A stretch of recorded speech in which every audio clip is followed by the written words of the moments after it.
আজকের ভিডিওতে আমি আপনাদের সাথে শেয়ার করব লুবি নারী চেনার ৬টি উপায়।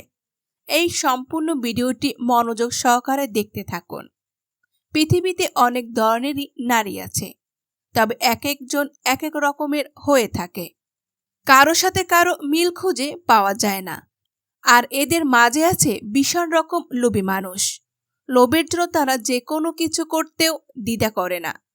ধরুন, এই লোভী মেয়েদের কেউ যদি আপনার ভালোবাসার মানুষ হয়ে থাকেন, তাহলে নিশ্চয়ই বিপদে পড়বেন আপনি। এক্ষেত্রে সে কিন্তু সর্বদা নিজের স্বার্থে আপনাকে ব্যবহার করবে। দিন শেষে আপনার মনে হবে আপনি একটি পাপোশের মতন। আর তাই এই লোভী মানুষগুলোকে চিনে রাখাটা ভীষণ জরুরি নয় কি? তাহলে কিভাবে চিনবেন? নাম্বার ১, লোভী প্রকৃতির মেয়েগুলো সাধারণত মিষ্টিবাসী হয়ে থাকেন। এদের কথায় মিষ্টতা থাকে। মিষ্টি কথা বলে এরা মানুষকে বুলিয়ে রাখতে পারেন। এদের কথা শুনে আপনার মনে হবে সে প্রচণ্ড রকমের ভালো একটা মেয়ে। সে কোনো অন্যায় করতেই পারে না। এমনকি সে সবসময় আপনার মন জোগানোর চেষ্টা করে থাকবেন। এরা আপনার সাথে ভালো ব্যবহার করে, আপনাকে বিপদে ফেলে দিতে যে কোনো মুহূর্তে প্রস্তুত থাকবে। তারা একটু দ্বিধা করবে না। নাম্বার ২, লোভী প্রকৃতির মেয়েদের অনেক বন্ধু থাকে, তবে এদের প্রকৃত বন্ধু থাকে না। এদের মুহূর্তে এদের বন্ধুত্বের বদল হয়। আজ একজন তো কাল আর একজন। এরা শুধু প্রয়োজনীয় মানুষের সাথে মিশে থাকেন। প্রয়োজন শেষ হলে যত সম্ভব দ্রুত এরা কেটে পড়ে। এক বন্ধুর থেকে আর এক বন্ধুর কাছে সুযোগ বেশি পেলে তারা বন্ধুত্ব নষ্ট করতেও দ্বিধাবোধ করে না। নাম্বার ৩, লোভী মেয়েরা সবসময় যা করবে হিসেব কষে করে। এরা হুটহাট করে কিছু করে না। এদের মধ্যে সবসময় এটা না ওটা এমন একটা ভাব লক্ষণীয়। যেখানে তাদের লোভ থাকে সেদিকেই এরা যায়। ওটার চেয়ে এটাতে যদি এদের লাভ বেশি হয় তাহলে তারা এটা করতে স্বাচ্ছন্দ্যবোধ করে। নাম্বার ৪, লোভী মেয়েরা একবার যদি কোনো জিনিসের প্রতি আকৃষ্ট হয় তাহলে এরা কখনোই অল্পতে সন্তুষ্ট থাকে না। তাই নিজেদের চাহিদা মেটানোর জন্য তারা যত সম্ভব মানুষের কাছে যায়। উদ্দেশ্য একটাই, ওটা আমার চাই। নাম্বার ৫, এদের সব কিছুতেই একটা তাড়াহুড়া ভাব থেকে যায়। এরা কোনো কিছুতেই স্থির ভাব করে না।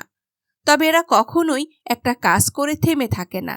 এরা কখনই কোনো কিছু লোভ সামলাতে পারে না। নাম্বার ৬, লোভী প্রকৃতির মেয়েগুলো সবসময় অনেক বেশি কথা বলে। বলতে গেলে এরা বাচাল প্রকৃতির হয়ে থাকে। একবার কথা বলা শুরু করলে এরা থামতেই চায় না। তবে এমন কোনো কথা এরা বলে না যা অন্য রাগের কারণ হতে পারে। ভালো কথা মিষ্টি সুরে বলে। নাম্বার ৭, এরা মানুষকে উত্ত্যক্ত করতে বেশি পছন্দ করে। বিভিন্নভাবে তারা সবাইকে উত্ত্যক্ত করে থাকে। অতিরিক্ত কথা বলে, বারবার এক কথা বলে, যে কোনো জিনিসের জন্য ধর্ণা ধরে তারা সবাইকে উত্ত্যক্ত করে বসে। এছাড়া মহিলারা কিছু বিশেষ ছলনায় পরিচিত করে ফেলে পুরুষদের, আটকে ফেলে ছলনার ফাঁদে। তাহলে জেনে নিন তাদের ৫টি ছলনার অভিনয় কৌশল। চোখের জল। মহিলারা খুব সহজেই একজন পুরুষকে ফাঁদে ফেলতে পারে। তবে কিভাবে? চোখের ২ ফোঁটা জল ও একজন পুরুষকে ফাঁদে ফেলার জন্য যথেষ্ট। এক্ষেত্রে তেমন কোনো কষ্ট ছাড়াই যে কোনো কাজে পটিয়ে ফেলা যায় একজন পুরুষকে। অফিসের কাজের চাপে অতিষ্ঠ হওয়া অভিনয় করে চোখের জল ফেলে কি সুন্দর আরেক সহকর্মীকে গাদার মতো খাটিয়ে নিতেন নায়িকা। কারণ আজ অধিকাংশ পুরুষই নারীর চোখের জলকে অবহেলা করতে পারে না। কিছু বিষয় মাথায় রাখুন। কিছু নারী বা পুরুষ হয়তো জীবনে অনেক কষ্ট পেয়েছেন, তাই নিরাপত্তা চাওয়ার প্রবণতা বেশি। তাদের সাথে লোভী ভাবা ঠিক নয়। কোনো একটি গুণ দেখে চূড়ান্ত সিদ্ধান্ত না নিয়ে সম্পূর্ণ আচরণ পর্যবেক্ষণ করা উচিত। লোভ সবসময় শুধু টাকার জন্য নয়, মানসিক চাহিদা, সামাজিক মর্যাদা বা ক্ষমতার প্রতিও হতে পারে। আপনি কি করতে পারেন? সম্পর্ক গড়ার আগে পর্যবেক্ষণ করুন। একতরফা সম্পর্ক বা দমনমূলক আচরণ মেনে নেবেন না। নিজের সীমা নির্ধারণ করে দিন। সাহায্য করুন, কিন্তু ব্যবহার হতে দেবেন না।